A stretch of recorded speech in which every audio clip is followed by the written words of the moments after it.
حضور اکرم صلی اللہ علیہ وسلم ارشاد فرماتے ہیں تمہارے درمیان دو چیزیں چھوڑ کے جا رہا ہوں، ان کو پکڑ کے رکھو، کبھی گمراہ نہیں ہوگے تم لوگ۔ وہ کیا ہے؟ کتاب اللہ و سنتی، اللہ کی کتاب قرآن ہے اور میری سنت ہے۔ حضور سید عالم صلی اللہ علیہ وسلم ارشاد فرماتے ہیں من تمسک بسنتی عند فساد امتی فلہ اجر 100 شہید۔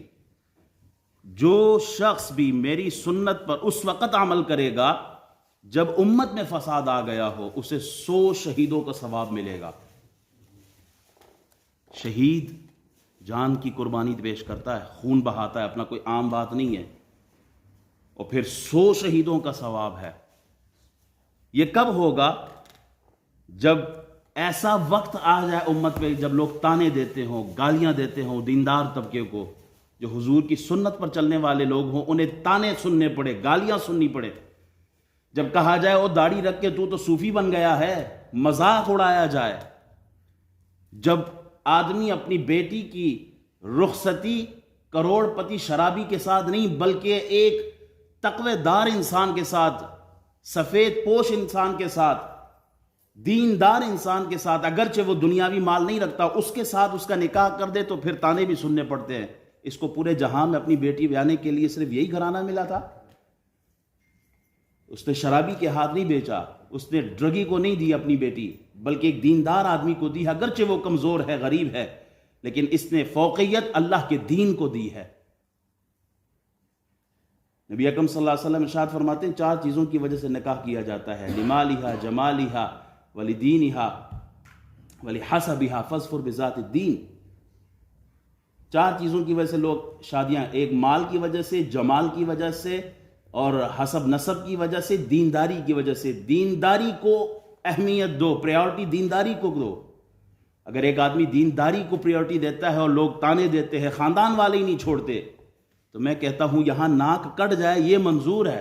لوگ کہتے ہیں نا لوگ کیا کہیں گے اگر ہم نے یہ کام کر دیا ہے؟ ناک خاندان میں کٹ جائے گی اگر شادی میں ڈول ڈھماکہ نہیں کیا، مہندی کی رسمیں نہیں اپنائی، ہندوانہ رسمیں نہیں آئی۔ پہلے شادی کتنی آسان تھی۔ جب وقت آئے گا انشاءاللہ شادیوں پر بھی ایک پورا جمعہ دوں گا اور بتاؤں گا کہ شادی اسلام میں کتنی آسان تھی۔ آج ہم نے صرف شادی کرنے کے لیے لڑکیاں، وہ ان کی عمریں نکل گئی ہیں، بیٹیوں کی جہیز پورا نہیں ہوتا، شادی کے لیے جو اخراجات ہیں وہ پورے نہیں ہوتے۔ ہم نے اتنا مشکل کر دیا ہے، کیوں؟ لوگ کیا کہیں گے؟ سنت کیا ہے اس کو چھوڑ دیں، مولوی صاحب وہ ایک طرف کر دیں، ہمیں تو لوگوں کی پرواہ ہے، خاندان میں ناک نہ کٹ جائے اس لیے ہمیں یہ کرنا پڑ رہا ہے۔ شراب کے جام نہ چلے بیٹے کے ولیمے پہ تو لوگ کیا کہیں گے؟ لوگوں کی پرواہ ہے، اللہ رسول کی کوئی پرواہ نہیں ہے۔ تو یہ سنت پہ جو چلتے ہیں ان کے لیے اللہ رسول کی طرف سے انعامات ہے، اور جو وہاں سے ہٹ جائے وہ برباد ہے۔ یہ فتنہ ہی ہے۔ امام مالک فرماتے ہیں کہ فتنوں کا زمانہ آئے نا، جیسے نوح علیہ السلام کے زمانے میں طوفان آیا تھا، کون بچ گئے تھے؟ جو کشتی نوح میں بیٹھ گئے تھے وہ بچ گئے تھے۔ تو امام مالک فرماتے ہیں آج کے دور کے زمانے، اس زمانے میں جو فتنے ہیں ان سے بچنا ہے تو کشتی نوح میں بیٹھو۔ تو کہا کشتی نوح کیا ہے آج کے زمانے میں؟ کہا حضور کی سنتوں کو اپنا لو، سب سے بچ جاؤ گے۔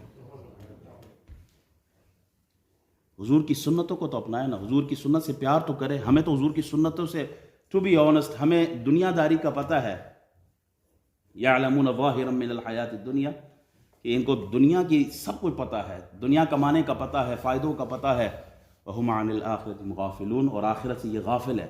آخرت میں یہ دنیا کام نہیں آئے گی، آخرت میں حضور کی سنت کام آئے گی۔